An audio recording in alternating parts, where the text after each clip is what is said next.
చూడండి 52వ కీర్తన 8వ చరణం. నేనైతే దేవుని మందిరంలో పచ్చని ఒలీవ చెట్టు వలె ఉన్నాను, నిత్యము దేవుని కృపయందు నమ్మిక ఉంచి ఉన్నాను.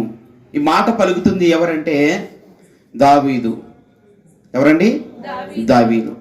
దావీదు చెబుతున్న మాట ఏంటంటే, నేనైతే దేవుని మందిరంలో పచ్చని ఒలీవ చెట్టు వలె నున్నాను, నిత్యము దేవుని కృపయందు నమ్మిక ఎంచి ఉన్నాను.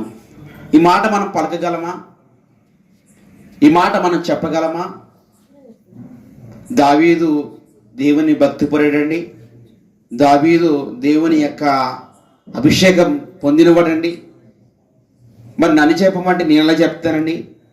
ఈ మాట నేను చెప్పలేనండి అని మనం అనుకుంటాం కూడా, అనుకుంటాం. కానీ దేవుడు అంటున్నాడు, దావీదు వంటి వారమే మనం కూడా, మన వంటి వాడే దావీదు కూడా. దావీదు నోట నుంచి వచ్చిన మాట మీ నోట నుండి కూడా రావాలని దేవుడు ఆశపడుతున్నాడు. దావీదు పలికిన మాట మనం కూడా పలకాలని దేవుడు ఆశపడుతున్నాడు. ఏంటి ఈ మాట అంటే, నేనైతే దేవుని మందిరములో పచ్చని ఒలీవ చెట్టు వలె ఉన్నాను. మనము ఎలా ఉండాలి దేవుని మందిరంలో? చాలా మంది అనుకుంటారు, నేనైతే పలానా పాస్టర్ గారిలా ఉండాలి, పలానా పాస్టర్ గారిలా ఉండాలి, పలానా పాస్టర్ గారు ఇలా తయారవుతారు, పలానా పాస్టర్ గారు అలా తయారవుతారు, నేనైతే మా పాస్టర్ గారిలాగా జుట్టు పెంచాలి, నేనైతే మా పాస్టర్ గారిలాగా బట్టలు వేసుకోవాలి, నేనైతే మా పాస్టర్ గారిలాగా స్టైల్గా మాట్లాడాలి, పలానా పాస్టర్ గారు స్టైల్ ఫాలో అవ్వాలి, ఈ స్టైల్ ఫాలో అవుతాం. ఏమండి, దావీదు అయితే ఎవరి స్టైల్ ఫాలో అవడం లేదు. ఎవరి స్టైల్ ఫాలో అవుతున్నాడు దావీదు? ఇదిగో ఎగ్జాంపుల్గా ఒక చెట్టుని పెట్టుకున్నాడు, పచ్చని ఒలీవ చెట్టు వలె నేను ఉన్నాను. నేనైతే దేవుని మందిరములో, మనమైతే లోకంలో అని టైటిల్ పెట్టుకోవాలి. మనం ఏం టైటిల్ పెట్టుకోవాలండి? నేనైతే లోకంలో, నేనైతే సినిమా హాల్లో, నేనైతే పార్కులో, నేనైతే బీచ్లో ఎలా ఉంటాం? హీరోలో ఉంటాం. కానీ దావీదు అన్నాడు, నేనైతే దేవుని మందిరంలో. నీవు దేవుని మందిరంలో ఎలాగుంటున్నావు? నీ స్థితి ఏంటి? దేవుని మందిరములో ఎన్ని ఆశీర్వాదాలు ఉన్నాయో తెలుసా? దావీదుకు తెలుసు కాబట్టి దావీదు అంటున్నాడు, నేను లోకంలో కాదు, ఇదిగో నేను అడవులో కాదు, ఇదిగో నేను నాకు రాజుగా అభిషేకించబడిన స్థలములో కాదు, నేను ఎక్కడ ఆనందిస్తానంటే దేవుని మందిరంలో నేను ఆనందిస్తాను. దేవుని మందిరంలో తప్ప నాకు ఎక్కడ ఆనందము లేదు అంటున్నాడు. హల్లెలూయా. నేనైతే దేవుని మందిరంలో పచ్చని ఒలీవ చెట్టు వలె ఉన్నాను. ఏమండి, ఒలీవ చెట్టే దొరికిందా దావీదుకి? ఇంకే చెట్లు లేవా? దావీదు ఒలీవ చెట్టుని ఎందుకు కోరుకున్నాడు? ఒలీవ చెట్టు వలె ఉన్నానని ఎందుకు చెప్తున్నాడు ధైర్యంగా అంటే, ఒలీవ చెట్టు గొప్పతనం, అంత గొప్పతనం ఉంది బైబిల్లో. ఒలీవ చెట్టు గొప్పతనము చాలా ప్రాముఖ్యమైనది, విలువైనది. అందుకే ఒలీవ చెట్టును ఉదాహరణగా పెట్టుకున్నాడు. అందుకే ఒలీవ చెట్టు వలె ఉన్నానని ధైర్యంగా చెప్పగలుగుతున్నాడు. ఏమండి, ఒలీవ చెట్టు కాకుండా దావీదు కంటే పితరులు అబ్రహాము లేడా? ఇస్సాకు లేడా? యాకోబు లేడా? మోషే లేడా? యెహోషువ లేడా? కాలేబు లేడా? ఎంతమంది భక్తులు ఉన్నారు? ఏ భక్తుడి పేరైనా చెప్పాడా దావీదు? అంతకంటే ముందు జీవించిన వారి భక్తుల పేర్లు ఒక్క పేరు కూడా చెప్పలేదు. కానీ ఎవరి పేరు చెప్తున్నాడు? మనం చెప్పగలం ఆ మాట? నేనైతే మా ఇంటి ముందున్న కొబ్బరి చెట్టు వల్లే ఉన్నాను అని చెప్పగలమా? చెప్పలేం. ఎందుకంటే నీకంటే కొబ్బరి చెట్టు రైటు ప్రతి సంవత్సరం మంచి కాయలు కాస్తుంది. అంటే ఎన్ని ఉపయోగాలు కేవలం మన యొక్క ఇంటి ముందున్న కొబ్బరి చెట్టు వల్ల పొందుతున్నాం. కానీ మరి నీ వల్ల ఉపయోగం ఏముంది? దావీదు ఒలీవ చెట్టుని సాదృశ్యంగా పెట్టుకోవడానికి కారణం ఏంటంటే, ఒలీవ చెట్టు మంచి ఉపయోగకరంగా దేవుని మందిరంలో ఉంది. హల్లెలూయా. ఒలీవ చెట్టు మందిరంలో ఉపయోగకరంగా ఉంది. ఆ ఉపయోగాలు ఏంటో నేను ముందు చెప్తాను. కానీ మొట్టమొదటి పాయింట్ ఏంటంటే, అది ఉపయోగకరంగా ఉంది. నీవు దేవుని మందిరంలో ఉపయోగకరంగా ఉన్నావా అంటే ప్రశ్న. దేవుని మందిరంలో ఉపయోగకరంగా ఉండాలంటే నేనేం చేయాలండి? నేను ఎలా ఉపయోగకరంగా ఉండాలండి? సమయానికి వస్తున్నాను కదండి, పాటలు పాడుతున్నాను కదండి, వాక్యం ఉంటున్నాను కదండి, అంతకు మించిన ఉపయోగం ఏదైనా ఉంటుందంటే అదే గొప్ప. కానీ అంతకంటే ఉపయోగం ఏంటి తెలుసా? నువ్వు దేవుని మందిరానికి వచ్చి దేవుని మందిరంలో పరిచర్య చేయడానికి ఇష్టపడితే ఖచ్చితంగా దేవుని ఆశీర్వాదం నీవు నేను మనం అందరూ చూస్తాం. దేవుని మందిరం శుభ్రం చేయడం, దేవుని మందిరం తుడడం, కుర్చీలు వేయడం, ఇవన్నీ కూడా దేవుని మందిరంలో పరిచర్య, ఉపయోగకరమైన పరిచర్య మనం చేయాలి. హల్లెలూయా. నేను మొదటి దినములో ప్రారంభ రోజుల్లో రక్షణ పొందేటప్పుడు దేవుని మందిరంలో నేను ఏం చేసేవానంటే దేవుని మందిరాన్ని తుడిచేవాడిని, దేవుని మందిరాన్ని క్లీన్ చేసేవాడిని, చీపురు కట్ట పెట్టుకుని దేవుని మందిరాన్ని క్లీన్ చేసేవాడిని. మా పెద్దమ్మ గారు అమ్మాయి, మా బియోల అక్క వెంకటలక్ష్మి అక్క అనేది, ఏంటిరా ఆడలు లేరా నువ్వు తుడుతున్నావు అనేది. ఆడలు ఉంటారు, కానీ నేను చేసేది ఎక్కడ? దేవుని మందిరంలో పని చేస్తున్నాను. దేవుని మందిరంలో ఆ యొక్క చీపురు కట్టించుకుని దేవుని మందిరాన్ని శుభ్రం చేస్తున్నాను. ఎన్నోసార్లు చూసి ఉంటుంది మెర్సీని కూడా.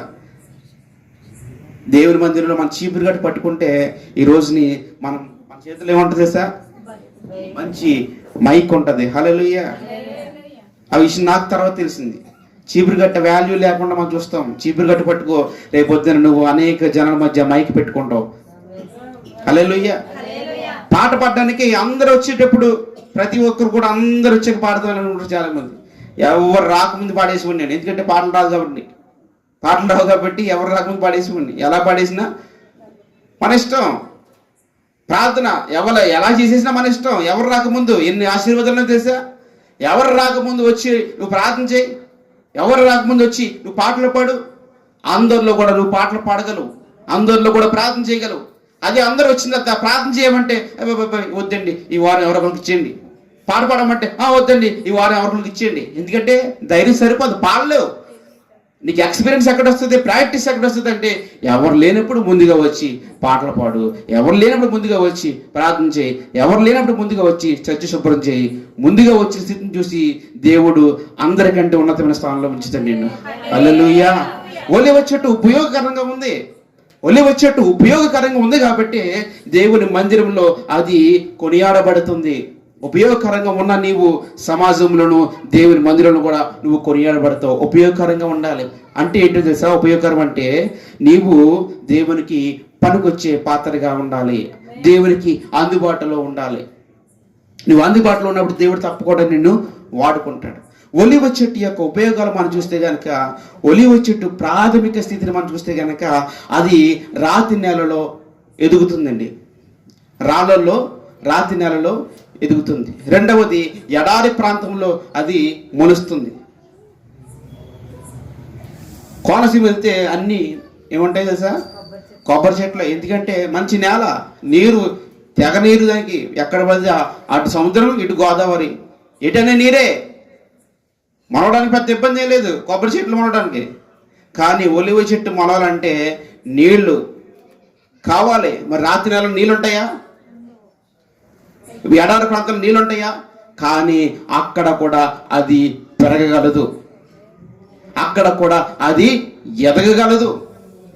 రాతి వంటి ప్రాంతంలో, ఎడారి వంటి ప్రాంతంలో అది పెరుగుతుంది, ఎదుగుతుంది. మనము మన జీవితాల్లో కూడా ఎడారి వంటి మన జీవితంలో, ఇదిగో నేను ఎందుకు పనికిరాను, నా జీవితము ఎడారి వంటిది, నా గుండె రాయి వంటిది, నా గుండె కరగదు అనుకున్న నీవు కూడా దేవుని హృదయాన్ని చోటిస్తే ఖచ్చితంగా నీ గుండె, రాతి గుండె తీసివేసి దేవుడు మాంసపు గుండెని దేవుడు నీకు ఇవ్వబోతున్నాడు. నీ గుండె కరిగేలాగా దేవుడు చేస్తాడు. నీ గుండె కరిగిపోతుంది దేవుని వాక్యానికి. పాటలకే నీ గుండె కరిగిపోతుంటే దేవుని వాక్యానికి గుండె కరగదండి, కరిగిపోతుంది, చీలిపోద్ది. రెండో వచ్చినటువంటి ఖడ్గం దేవుని యొక్క వాక్యం గుండె చీరిపోయి నీలో ఉన్న ప్రతి ఒక్క మలినాన్ని కడిగేస్తుంది. దేవుని యొక్క వాక్యంలో మనం చూసుకుంటే కనుక ఒలివ చెట్టు ఉపయోగకరంగా ఉంది. రెండవది అది రాతి నెల, ఎడారి వంటి ప్రాంతంలో కూడా అది పెరగగలదు. ఏ ప్రాంతంలో అయినా సరే అది ఖచ్చితంగా ఎదగగలదు, తన ఉనికిని చాటుకోగలదు. అంతేకాదు మూడవ యొక్క మాట చూస్తే కనుక అది సుదీర్ఘంగా జీవిస్తుంది, అంటే చిరకాలం జీవిస్తుంది. దానికి చావు లేదు, మరణం లేదు. ఇప్పటికీ 3000 సంవత్సరాల క్రితం ఉన్న ఒలివ చెట్లు ఉన్నాయంట ఇజ్రాయెల్ దేశంలో. ఇజ్రాయెల్ దేశంలో 3000 సంవత్సరాల క్రితం పుట్టిన చెట్లు, నాటపడ్డ చెట్లు ఇప్పటికీ సజీవ సాక్ష్యంగా ఉన్నాయంట. ఏమండి, మనిషి జీవితం దాదాపు 70 లేదా 80, కానీ ఇది 1000 సంవత్సరాలు జీవిస్తుంది. 1000 సంవత్సరాలు, 3000 సంవత్సరాలు, 4000 సంవత్సరాల చెట్లు కూడా ఇప్పటికీ ఇజ్రాయెల్ దేశంలో ఉన్నాయి. గెస్సెమనే తోటలో, ఒలివల తోటలో ఇప్పటికి ఇంకా సజీవ సాక్ష్యంగా ఆ ఒలివ చెట్లు ఉనికి ఉన్నాయి. అంత మాత్రమే కాదు, అది సజీవంగా జీవిస్తుంది, దానికి మరణం లేదు. నువ్వు చంపేద్దామని నరికేసావా, ఆ నరికేసిన చెట్టే ఇంచుమించు 4-5 భాగాలుగా, కాండాలుగా అది పెరిగిపోద్దంట, వ్యాపిస్తుందంట. ఈ యొక్క ఒలివ చెట్టు దేనికి సాదృశ్యందంటే క్రైస్తవ విశ్వాసానికి, జీవితానికి సాదృశ్యం ఉంది. హల్లెలూయా. నీ విశ్వాసాన్ని ఎవడైనా పడగొట్టాలని చూశాడు అనుకో, నీ విశ్వాసం అంతకంతకు దేవుళ్ళు ఏమైపోతుందంటే ఎక్కువైపోతుంది. నిన్ను ఎవడైనా దేవుని దగ్గర వెళ్ళొద్దురా, ఎందుకురా యేసు ప్రభు అంటే మానే అన్నావు అనుకో, నువ్వేం చేస్తావంటే ఇంకో నలుగురిని తీసుకెళ్తావు. ఏం తీసుకెళ్తావు? ఇంకో నలుగురిని తీసుకెళ్తావు. మానలేవు. నువ్వు ఎప్పుడు ఎలా ఉంటావంటే సజీవంగా, ఇదిగో ఎలా ఉంటావంటే దేవుని మందిరంలో పచ్చని ఒలివ చెట్టు వలె నువ్వు ఉంటావు. అంత మాత్రమే కాదు, అది నిత్యము జీవిస్తూనే ఉన్నట్టుగా నువ్వు ఇక్కడ జీవిస్తావు, దేవుని మందిరంలో జీవిస్తావు, లోకంలోనూ కూడా నీ సాక్ష్యము జీవిస్తూనే ఉంటుంది. ఒకవేళ మరణించినా కానీ నీవు మరణిస్తావు, కానీ నీ సాక్ష్యము మరణించదు. నీ సాక్ష్యానికి చావు లేదు. ఒలివ చెట్టు కూడా చావు లేని చెట్టు. ఈ ఒలివ చెట్టు వలె దావీదు ఉన్నాడని ఎందుకు చెప్తున్నాడు తెలుసా? దావీదుకి అర్థమైంది ఒలివ చెట్టులో ఉన్న గొప్పతనం. ఇతను తన యొక్క జీవితంలో ఒలివ చెట్టుని సాదృశ్యంగా పెట్టుకునే కారణం ఏంటంటే, ఇదిగో ఒలివ చెట్టు వల్ల నేను నిత్యము నీ సన్నిధిలో నేను నమ్మిక ఉంచున్నాను, నిత్యము నేను జీవిస్తున్నాను, చిరకాలము యెహోవా మందిరంలో నేను ఉన్నాను అని చెప్పుకుంటున్న దావీదుకి ఈ ఒలివ చెట్టు గొప్పతనం ఏంటంటే, ఇదిగో నేను ఇక్కడ మరణించినా కానీ నా సాక్ష్యము జీవిస్తూనే ఉంటుంది. నా బ్రతుకు ఈ లోకంలో మరణం లేకుండా అందరికీ సాక్షార్థంగానే ఉంటుంది నా బ్రతుకు. కాదు, ఇక్కడ నేను మరణించిన కానీ ఎక్కడ జీవిస్తాను? పరలోకంలో జీవిస్తాను, దేవునితో నేను ఉంటానని దావీదుకు అర్థమైంది. అందుకే దావీదు అంటున్నాడు, నేను నిత్యము దేవుని కృపయందు నమ్మిక ఉంచాను, నేనైతే దేవుని మందిరంలో పచ్చని ఒలివ చెట్టు వలె ఉన్నాను అంటున్నాడు. హల్లెలూయా, హల్లెలూయా. ఎన్ని చెప్పారండి? మొదటిది అది ఉపయోగకరంగా ఉంటుంది, రెండవది రాతి నేల ఎడారి వంటి ప్రాంతంలో పెరుగుతుంది, మూడవది చిరకాలం జీవిస్తుంది, దానికి మరణము లేదు. అంతే మాత్రమే కాదు, అది ఎలా ఉంటుందంటే నిదానంగా ఎదుగుతుందండి, నిదానంగా ఎదుగుతుంది. ఎక్కడ నాటామో అక్కడే నమ్మకంగా నిదానంగా ఎదుగుతుంది. ఎక్కడ వంకర టెంకర్లు ఉండవు. అది పెరిగే కొలిది కూడా దాని నిదానము చూసి చాలామంది ఆశ్చర్యపోతారు. అంటే అది నిదానంగా పెరుగుతుంది, నమ్మకంగా పెరుగుతుంది. యోబు గ్రంథము 11వ అధ్యాయము 13వ వచనం చదవండి. నువ్వు తిన్నగా నీ మనసును నుంచుకున్న ఎడల. మన మనసు ఎలా ఉండాలంటండి? తిన్నగా ఉండాలి, నిదానంగా ఉండాలి, వంకర టెంకరగా ఉండకూడదు. మన మనసు దేవుని యందు నిదానంగా ఉండాలి, దేవునిలో నిదానంగా ఉండాలి. ఒకరోజు దేవుని ఇష్టంగా ప్రేమించేస్తాం, ఒకరోజు దేవుని ఇష్టంగా గాఢంగా ప్రేమించేస్తాం. ప్రభువా నువ్వే నా దేవుడివి, నీవే నా రక్షకుడివి. ఎందుకంటే కరెంట్ షాక్ కొట్టేసింది, ఇందాక కరెంట్ షాక్ కొట్టేసింది, దేవుడిని రప్పించాడు. దేవుడు ఇప్పుడు ఏమైపోయాడు? నీకు ఇష్టమైపోయాడు. దేవుడు నీకు ప్రమాదం తప్పించాడు, ఎక్కడో యాక్సిడెంట్ అవ్వాలి, దేవుడు తప్పించాడు. దేవుడే నీకేమైపోయాడంటే రక్షకుడు అయిపోయాడు, దేవుడే నీకేమైపోయాడంటే ప్రేమికుడు అయిపోయాడు. అంటే కరెంట్ షాక్ దేవుడు తప్పిస్తే ఏంటండి, యాక్సిడెంట్ దేవుడు తప్పిస్తే, అంటే ఆ పూటకే ఆ దినానికే దేవుడు నీకేమైపోయాడంటండి ప్రేమికుడు అయిపోయాడు, రక్షకుడు అయిపోయాడు. ఆ తర్వాత మళ్ళీ మామూలే, రక్షణ రక్షకుడు గుర్తుకురాడు, ప్రేమికుడు గుర్తుకురాడు.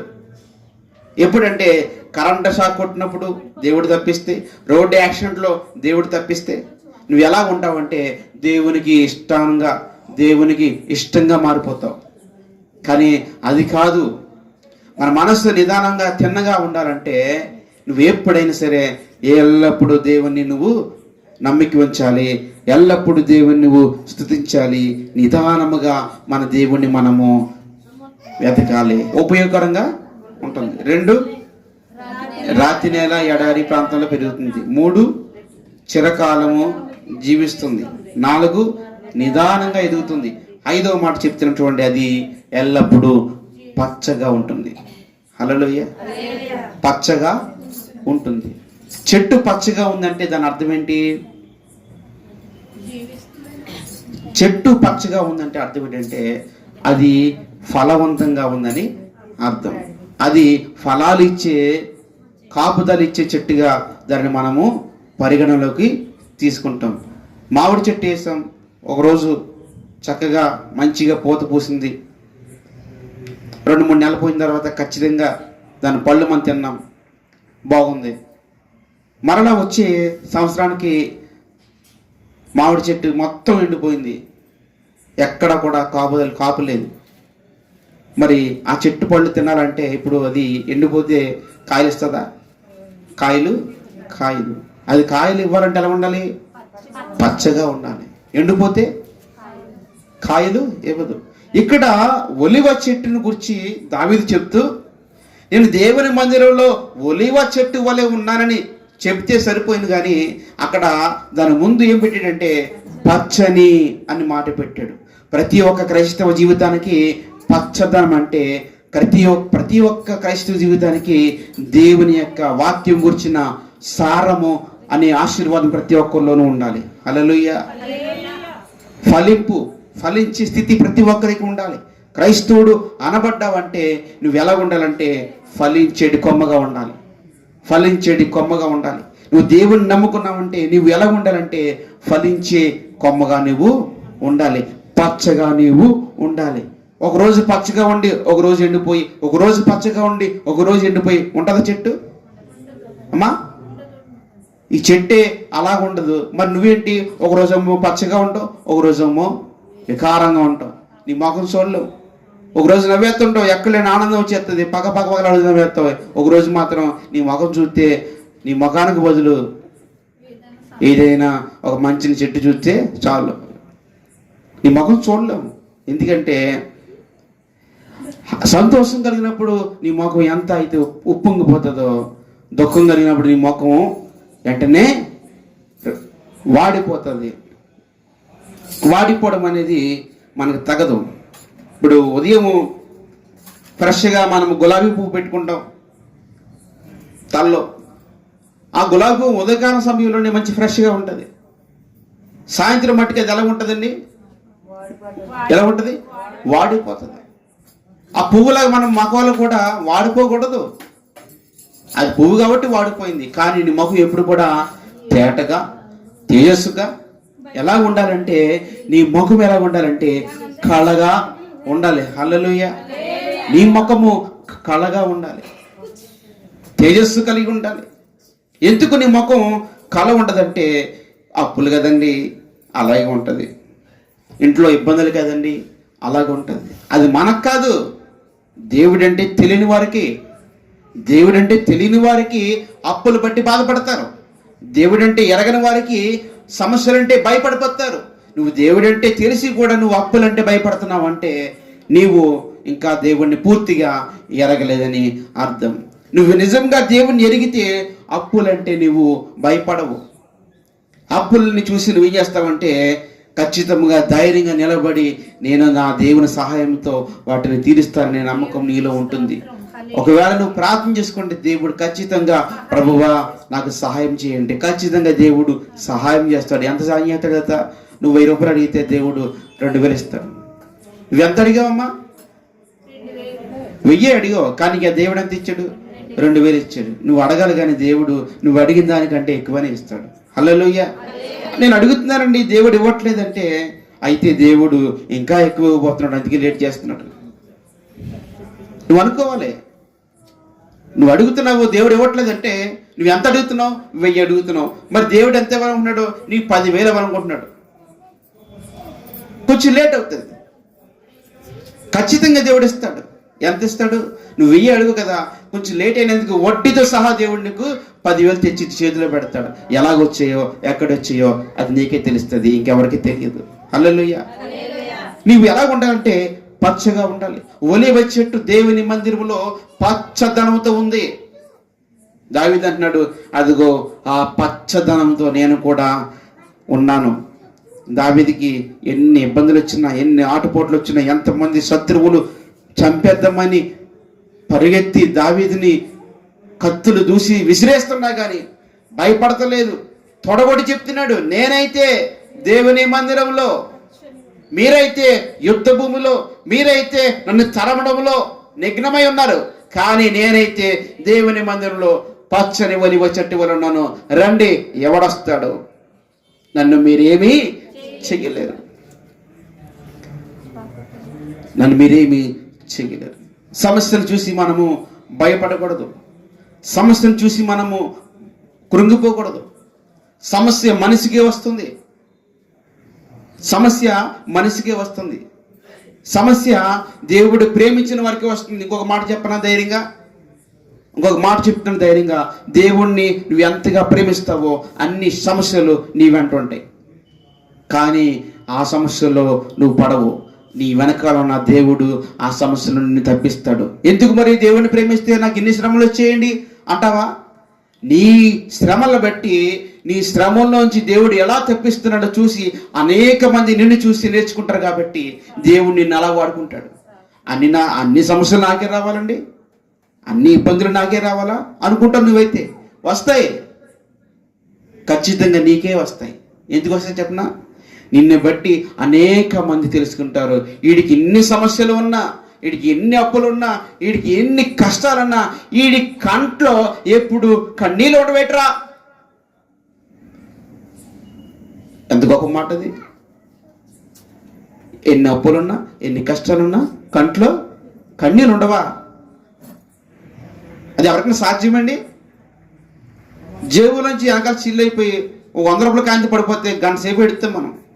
ఎందుకని? బాబు 100 రూపాయలు పడిపోయిందని. నెలకి వడ్డీలు వడ్డీలు వడ్డీలు వడ్డీలు కడుతున్నాం. మరి అప్పుడు లేదా బాధ? 100 రూపాయలు పోతే నేను చూడలేం కదా నీ ముఖం. చాలామంది పచ్చ కబర్లు వచ్చేస్తే ముఖం పచ్చగా కనబడుతుంది, కళ్ళు పచ్చగా కనబడతాయి. అలా కనబడాలా? కాదు. ఎప్పుడు కూడా నవ్వుతా ఆనందంతో కనబడాలి. వాక్యం చెబుతుందండి, నేను చెప్పట్లేదు. నేనైతే దేవుని మందిరంలో పచ్చని ఒలివ చెట్టు వలె ఉన్నాను, మరి నువ్వెలా ఉన్నావు అని వాక్యం ప్రశ్నిస్తుంది. ఇక్కడికి నేను ఈ యొక్క ఒలివ చెట్టు ప్రాథమిక విషయాలు చెప్పాను, కొన్ని ఉపయోగకరమైన విషయాలు చెప్పాను. ఇప్పుడు వాక్యంలో చూసుకుంటే కనుక చూడండి, నిర్గమకాండము 27వ అధ్యాయము, మరియు దీపము నిత్యము వెలిగించినట్లు అచ్చము దంచి తీసిన అచ్చము ఒలివల నూనె తేవాలని ఇశ్రాయేలులకు ఆజ్ఞాపించుము. హల్లెలూయా.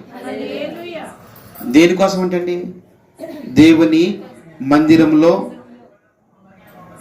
దీపస్తంభమునకు దీపము నిత్యము వెలిగినట్లు అచ్చము దంచి తీసిన వేరుశనగ నూనె తీసుకురండి. ఉందా? అచ్చము దంచి తీసిన సన్ఫ్లవర్ ఆయిల్ తీసుకురండి. ఉందా? మరి ఏముంది? అచ్చము దంచి తీసిన ఒలివల నూనె. దేవుడు ఒలివ చెట్టుని ఎందుకు గొప్పతనంగా భావించాడు తెలుసా? దేవుని మందిరములో అది నిత్యము దీపము వెలిగించడానికి ఒలివల నూనె అవసరమైంది. ఒలివల నూనె దేనికి ఉపయోగపడుతుంది తెలుసా? దీపము వెలిగించడానికి ఉపయోగపడుతుంది. దేవుని మందిరంలో అచ్చము దంచి తీసిన ఒలివల చెట్టు నూనె ఎందుకు తీసుకోమని దేవుడు చెప్తున్నాడంటే, ఎందుకు ఒలివల నూనె దేవుడు కావాలని కోరుకుంటాడంటే, ఇదిగో మనం ఏదైనా దీపం వెలిగించేటప్పుడు పొగ వస్తుంది కదా, పొగ వస్తుందండి. ఆ పొగ ఏం చేస్తుందంటే లోపల గదంతా ఆవరించేస్తుంది, పట్టేస్తుంది. కానీ ఒలివల చెట్టుకు నూనె కొన్న గొప్పదనం ఏంటి తెలుసా? అది వెలిగిస్తే పొగ రాదంట, పొగ రాదంట. కాంతిని ఎలాగిస్తుంది, కానీ అడ్వాంటేజ్ ఏంటంటే పొగ రాదు. పొగ రాకపోవడం చేత నువ్వు ఎన్ని సంవత్సరాల దీపం వెలిగినా కానీ ఆ లోపల అక్కడ కట్టడాలు ఏవి కూడా పొగ పట్టకుండా ఉంటాయి. హల్లెలూయా. ఒలివ చెట్టు నూనె గొప్పతనం. దేవుని మందిరంలో దేవుని సన్నిధిలో దీపము నిత్యము వెలిగించినట్లు, అలాగే మిగతా ప్రదీపములు చాలా ఉన్నాయి. ఆ ప్రదీపములు కూడా ఈ యొక్క ఒలివల నూనె ద్వారా అనేక మందికి ఆ యొక్క నూనె వెలిగిచ్చే దానిగా ఉంది. ఈ రోజుని నీవు కూడా ఎలాగుండాలంటే యేసు ప్రభు వారు నీ జీవితంలో ఉంటే నీలో కూడా వెలుగు ఉన్నట్టే. నీలో వెలుగుంటే నీ వెలుగు ఏం చేయాలంటే నీ ప్రక్క వారిని కూడా నువ్వు వెలిగించాలి. పక్క వారిని వెలిగించడం మానేసి మనం ఏం చేస్తున్నాం అంటే పక్క వారిని తగలడేస్తున్నాం. వెలిగెత్తున్నామా తగలడేస్తున్నామా? పక్క వారిని వెలిగించడం, పక్క వారిని వెలిగించని వాక్యం సెలవిస్తుంటే మనం ఏం చేస్తున్నాం అంటే పక్క వారిని తగలబెడేస్తున్నాం. ఎలా తగలబెడేస్తున్నాం అంటే మాటలు చాలా పెద్ద పెద్ద మాటలు, అగ్ని వంటి మాటలు, కిరోసిన్, పెట్రోల్, డీజిల్ కూడా అవసరం లేని మాటలు. ఆ మాట, ఒక్క మాట చాలు తగలడిపోద్ది ఇల్లు. పొద్దున్న మొత్తం అంతా కూడా మాడి మసుబగైపోద్ది ఇల్లంతా కూడా. ఎందుకని? నీ నోరు, నీ మాట పక్కవారి ఇంటి వారిని, ఆ ఇంటి వారిని, ఆవదలంటి వారిని, ఇంకా అలాగ మొత్తం వీధంతను కూడా నువ్వు ఏం చేస్తావు అంటే తగలడేస్తావు కేవలం నీ మాట చేత. అలా తగలట్టమని దేవుడు అంటలేదు. నేను ఎలా చెప్తున్నాడంటే అచ్చము దంచి తీసిన ఒలీవల నూనె వెలిగించినట్టుగా నీవు కూడా అనేక మందికి వెలిగవ్వాలి. దేవుని మందిరానికి వస్తున్న నీవు ఏ వెలిగిస్తున్నావు? ఎటువంటి వెలిగిస్తున్నావు? 10 మందికి పనికొచ్చే వెలుగు మనం ఇవ్వాలి. చాలామంది మందిరానికి వస్తారు, పని చేసే చోట చాలామందికి కష్టంలో ఉన్నప్పుడు, అమ్మా ఏంటి అలా ఉన్నావు అంటే, ఏం లేదండి చాలా ఇబ్బందుల్లో ఉన్నానంటే, నాకంటే ఇబ్బందులనియ్యి, నాకంటే అప్పులనియ్యి, నాకంటే సమస్యలనియ్యి అని చెప్పగలగాలి. ఇదేంటి, నేనే అనుకుంటుంటే నాకంటే సమస్యలు ఉన్నాయా, నాకంటే అప్పులు ఉన్నాయా, నాకంటే ఇబ్బందులు ఉన్నాయా అని ఆశ్చర్యపోవాలని చూసి అప్పుడు ఏమన్నా తెలుసా? అవును, నీకంటే అప్పులు ఎక్కువ, నీకంటే సమస్యలు ఎక్కువ, నీకంటే ఎన్నో రెట్లు నాకు బాధలు ఎక్కువ, కష్టాలు ఎక్కువ. అయినగా నేను ఎలా ఉన్నానంటే దేవుని మందిరంలో పచ్చని ఒలివ చెట్టు వలె నున్నాను అని చెప్పగలగాలి. అప్పుడు దేవుడు సంతోషిస్తాడు నిన్ను బట్టి.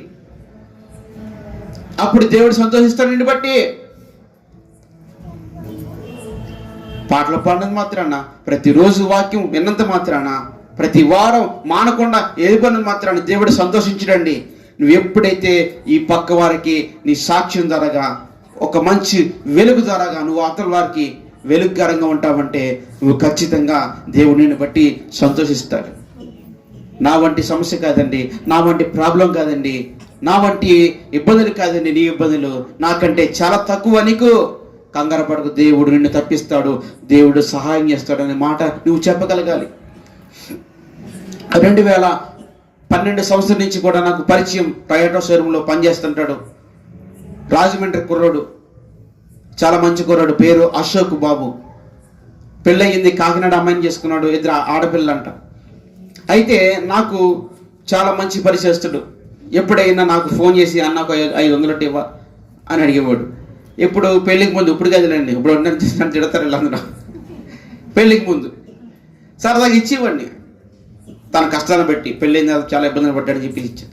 అయితే 1 నెల రోజులు కూడా అవ్వడం లేదు. నేను నా ఫోన్లో వీడియో కాల్, సరే ఆ ఆడియో రికార్డింగ్ ఉంటుంది, కాదు మీకు వినిపిస్తాను కావాలంటే, అంటే సాక్ష్యం కొరకు, నేను అబద్ధం చెప్పట్లేదు. ఒక 15 రోజుల క్రితం ఫోన్ చేశాడు నాకు. ఫోన్ చేసి, అన్న నేను బాగున్నావా నేను అన్నాడు. ఎవరెవరంటే నేను నీ ఫ్రెండ్ని అశోక్ని, పలానా ఊరు పలానా అంటే, ఆ బ్రదర్ బాగున్నారు, ఏంటి ఈ నెంబర్ మారింది, ఏంటి కొత్త నెంబర్తో వచ్చాడంటే, నాకు అప్పులు ఎక్కువైపోయాన్నా, నెంబర్ మార్చేశానన్నా, చాలా ఇబ్బందిగా ఉందన్నా, చాలా కష్టంగా ఉందన్నా, మరి నా కోసం ప్రార్థన చేయండి అన్న. ఇంకో విషయం చెప్పంటారా అన్నాడు. ఏంటంటే, ఇప్పుడే నేను కూడా దేవుని తెలుసుకున్నానండి, మందిరానికి వెళ్తున్నానండి, మా ఇంటి పక్కన చర్చ్ ఉందండి, చర్చికి వెళ్తున్నానండి, ఇప్పుడు నాకు చాలా బాగుందండి, కొంచెం బాగుంది అన్నాడు. నేను అన్నాను, ఎంత మంచి మాట చెప్పవయ్య బాబు, నేను చెప్పాను కదా నీకు దేవుని నమ్ముకోమని, కానీ మరి ఇంతకాలం కన్నా దేవుని నమ్ముకున్నావు, చాలా సంతోషం అని చెప్పి సంతోషించాను. ఎందుకంటే నా స్టేటస్ చూస్తుంటాడు, ఎక్కడ మీటింగ్స్కి వెళ్ళినా, ఎక్కడ వాకింగ్ చెప్పిన స్టేటస్లను చూసి, అన్న నువ్వు ఒకప్పుడు మెకానిక్గా ఉన్నావు కానీ ఈరోజు ఇలాగ ఉన్నావేంటి, చాలా మంచి స్థితిలో ఉన్నావు అని చెప్పేసి అంటే, ఒరే బాబు నీకున్న అప్పుల కంటే నాకు చాలా అప్పులు ఉన్నాయి, నీకున్న సమస్యల కంటే నాకు ఇంకా సమస్యలు ఎక్కువ ఉన్నాయి అని చెప్పుకుంటూ ఉండేవాడిని. కానీ నిన్న సాయంత్రం ఫోన్ వచ్చింది నాకు, కొత్త నెంబర్ నుంచి, నాకు తెలియదు. హలో అన్నాడు. చెప్పండి సార్ ఎవరన్నాను అంటే, నేనండి రాజమండ్రి నుంచి ఫోన్ చేస్తున్నాను అన్నాడు. బ్రదర్ చెప్పండి అంటే, అదండి అశోక్ ఉన్నాడు కదా వాళ్ళ తమ్ముడండి అన్నాడు. ఏంటంటే, ఇప్పుడండి అశోక్ ఒక గంట ముందే ఊరేసుకుని చనిపోయాడని చెప్పాడు. ఒక గంట క్రితము ఊరేసుకుని చనిపోయాడండి. కాల్ హిస్టరీ చెక్ చేస్తే ఒక వారం రోజుల క్రితం మీకు ఫోన్ చేసినట్టుగా ఉందండి. ఏ పని మీద ఫోన్ చేశాడు, మీకు ఎందుకు చేశాడు ఫోన్ అంటే చెప్పాను. బాబు మీ అన్నయ్య చాలా మంచోడు, నాకు ఎప్పటి నుంచో పరిచయం, ప్రార్థన చేయండి పాస్టర్ గారు, నేను కూడా మందిరానికి వెళ్తున్నాను, ఈ సంవత్సరంలో నాకు అప్పులన్నీ తీరిపోవాలి, నేను చాలా ఇబ్బంది పడుతున్నానని చెప్పేసి బాధపడ్డాడు. ఖచ్చితంగా దేవుడు నీకు సహాయం చేస్తాడయ్యా అని చెప్పాను. కానీ నువ్వు ఇటువంటి వార్త చెప్పగానే నాకు చాలా షాక్ అయ్యాను. ఏమండి, మరణం, చావు సరణిమా? అప్పులుంటే చచ్చిపోతే తీరిపోతాయా? అప్పులు ఉన్నందుకు బాధపడిపోతే తీరిపోతాయా? అప్పులు ఉన్నందుకు ఉరేసుకుంటే తీరిపోతాయా? అతనికి 35 సంవత్సరాలు కూడా లేవు. 2 ఆడపిల్లలు, తన భార్య దుఃఖిస్తుంది. దేవుడంటే తెలియని వారికి భయం అండి అప్పులంటే.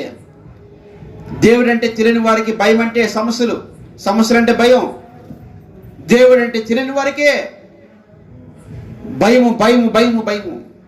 కానీ నువ్వు దేవుణ్ణి తెలుసుకున్నావు, బైబిల్ గ్రంథాన్ని పట్టుకున్నావు, నీకు ఎన్ని లక్షల అప్పులున్నా యేసయ్య చూస్తున్నాడు. సమయం వచ్చే వరకు నిన్ను పరిశీలిస్తున్నాడు. నీ సహనం ఏంటో, నీ బుద్ధి ఏంటో, నీ కనిపెట్టుడు ఏంటో ఖచ్చితంగా దాచి ఉంచిన మేలుతో దేవుడు నిన్ను తృప్తిపరుస్తాడు. ఒక రోజు నిన్ను చూసి నవ్వుకున్న వాళ్ళే, తిట్టుకున్న వాళ్ళే నిన్ను చూసి సిగ్గుపడతారు. ఎందుకంటే దేవుడు నీ జీవితాన్ని మార్చడానికి ఆయన పని మొదలుపెట్టాడు. ఆ విషయాన్ని నీవు గమనించాలి. ఎలా ఉందంటే దీపం వెలిగించడానికి ఆ యొక్క తైలము ఉపయోగపడుతుంది. ఒలివల నూనె దీపం వెలిగించడానికి ఉపయోగపడుతుంది. నిజంగా పాస్టర్ గారు అలా జరిగిందండి అని అడగండి. మీ మీటింగ్ అయిపోయిన తర్వాత అతను ఫోన్ చేసిన రికార్డింగ్, నిన్న ఫోన్ చేసిన వాళ్ళ బ్రదర్ రికార్డింగ్ కూడా మీకు నేను వినిపిస్తాను. చనిపోయాడండి అప్పులు తెచ్చేలాగా. ఎందుకు అడిగాను, ఎన్ని లక్షల అప్పులు ఉన్నాయి నీకు, ఎన్ని లక్షల అప్పులు ఉన్నాయి మీ అన్నకి అంటే 3 లక్షల అప్పులంట. 3 లక్షల అప్పులకే ఆ కుర్రవాడు ఏం చేసుకున్నాడండి?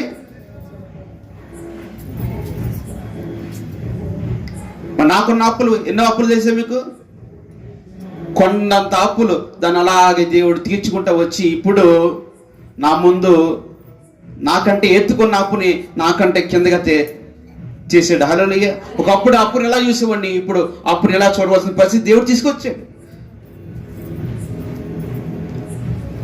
3 లక్షల అప్పులకి చచ్చిపోతే 2 ఆడపిల్లలు ఎవరు పోషిస్తారు?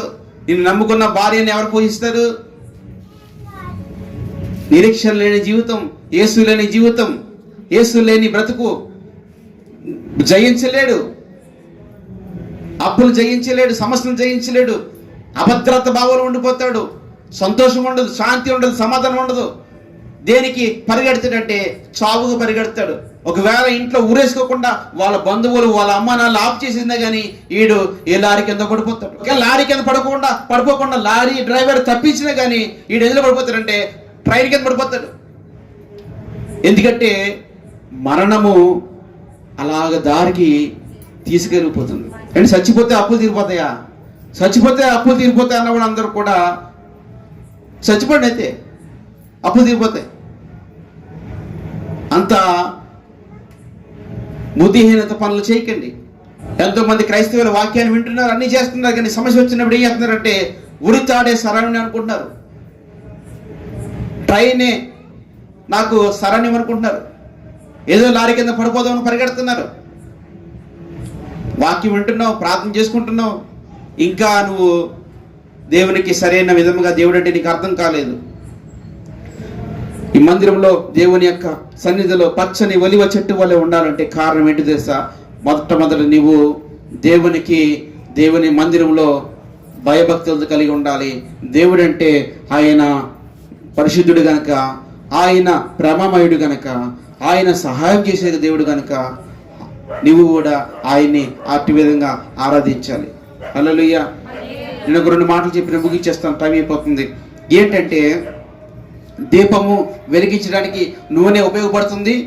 ఆ దీపము ప్రదీపములుగా వెలిగించడానికి కూడా ఆ యొక్క నూనె ఉపయోగపడుతుంది.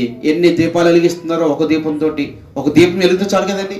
ఇప్పుడు క్యాండిల్ మనం సర్వీస్ చేస్తున్నాం, ఒక క్యాండిల్ వెలిగితే చాలు కదా. ఒక క్యాండిల్ వెలిగితే చాలు, ఎన్ని క్యాండిల్స్ అయినా వెలిగించవచ్చు. హల్లెలూయా. నువ్వు ఒక్క దానివి నువ్వు ఇంట్లో వెలిగితే ఎన్ని క్యాండిల్స్ అయినా నువ్వు వెలిగించవచ్చు. ఒక ఇంటిలో ఒకడు కరెక్ట్గా సరైన విధంగా వెలిగితే చాలు, మొత్తం అంతా ఆ గ్రామాన్ని నువ్వు వెలిగించవచ్చు. హల్లెలూయా.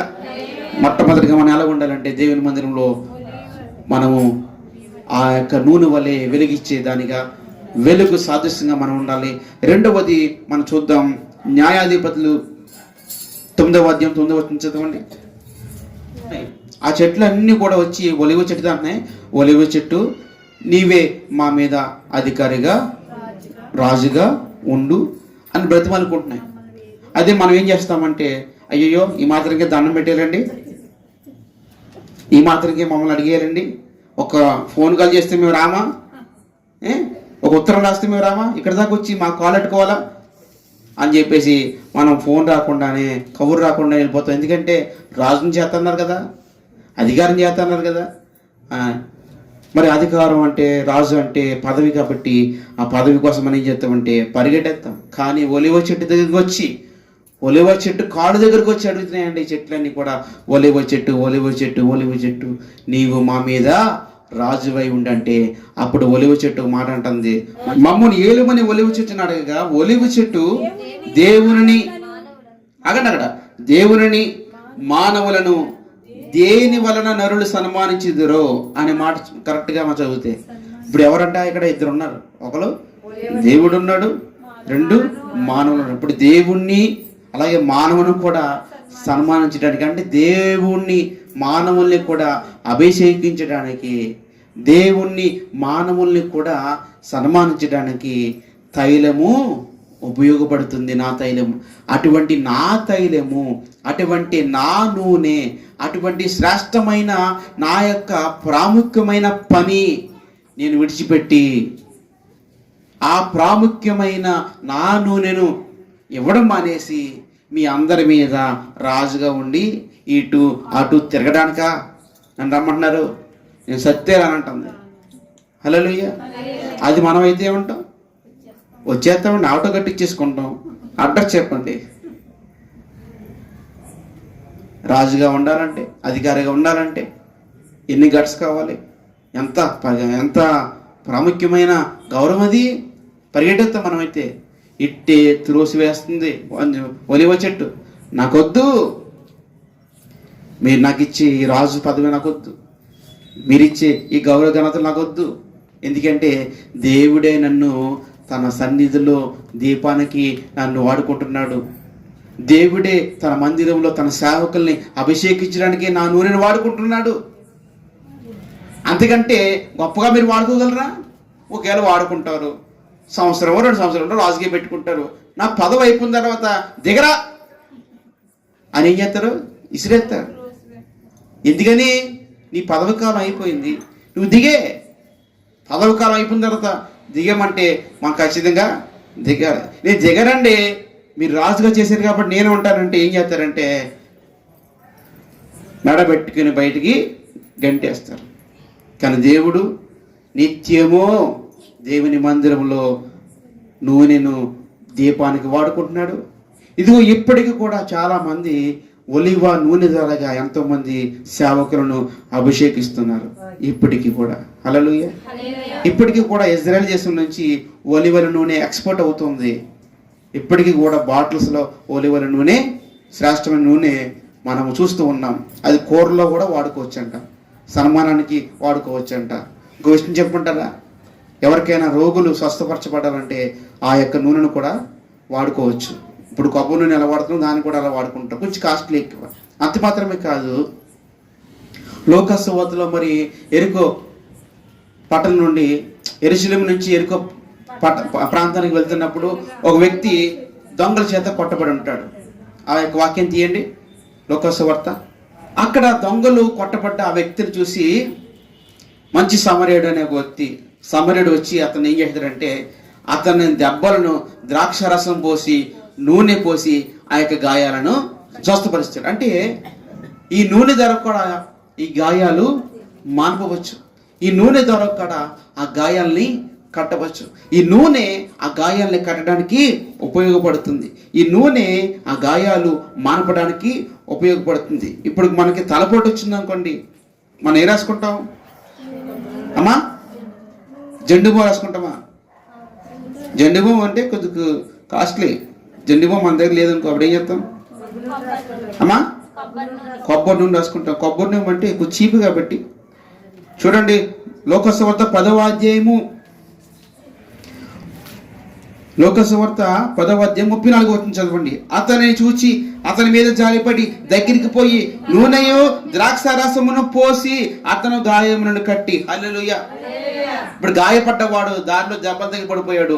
ఆడికి ఏం కడుతున్నాడంటే అతను నూనె. ఏ నూనె ఇది? కొబ్బరి నూనె కాదు, ఒలివల నూనె. ఒలివల నూనెకి గాయాలు మానిపే లక్షణం ఉంది. ఒలివల నూనెకి వెలిగించే లక్షణం ఉంది. ఒలివల నూనెకి నరులను సన్మానించే గొప్ప ఆధిక్యత ఉంది. ఈ రోజుని ఈ ఒలివల చెట్టును ఎందుకు దావీదు తన జీవిత కాలంలో ఒక మంచి మాట ద్వారా ఆ యొక్క ఒలివల చెట్టుని హెచ్చించాడు చెప్పుకుంటారా? ఒలివల చెట్టుకి మరణం లేదని చెప్పాను కదా. ఒలివల చెట్టుకి మరణం లేదు కాబట్టి దావీదుకు కూడా మరణం ఉందండి. దావీదుకి మరణం ఉందా? ఎందుకు మరణం లేదు? భౌతిక మరణం ఉంది కానీ దావీదుకి నిత్య జీవితమైన నిత్యత్వంలో ఆయనకి ఎల్లప్పుడూ జీవిస్తూనే ఉంటాడు. ఆయనకి మరణం లేదు. అంత మాత్రమే కాదు, బైబిల్లో దావీదుకి మరణం ఉందా?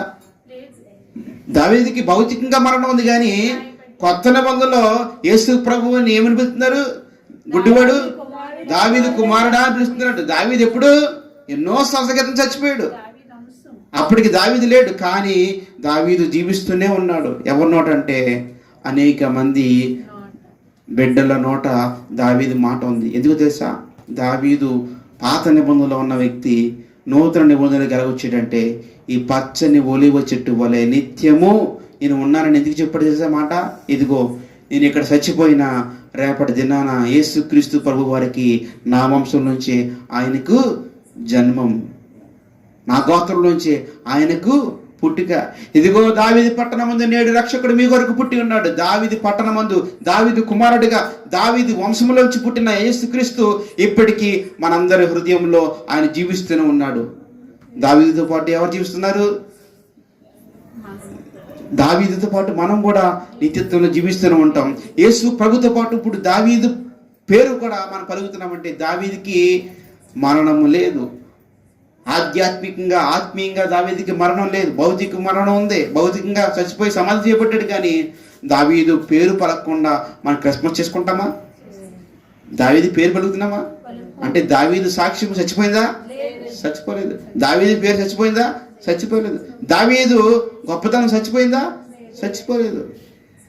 ఒలివ చెట్టు ఎందుకు పోల్చుకున్నాడంటే ఇదిగో నేను ఇప్పుడు చచ్చిపోయిన రేపటి దినాన యేసుక్రీస్తు వంశావళిలో నా పేరు ప్రఖ్యాతులు ప్రపంచానికి తెలుస్తాయి, నేను ఎల్లప్పుడూ జీవిస్తూనే ఉంటానని ఒక మంచి మాట పలికాడు. నువ్వు కూడా నేను కూడా మనందరూ కూడా ఒలివ చెట్టు ఒల ఉందామా? మనమందరం ఒలివ చెట్టు ఒల ఉందామా? ఉందామంటే ఖచ్చితంగా దేవుని మందిరం ఎలా ఉండాలి?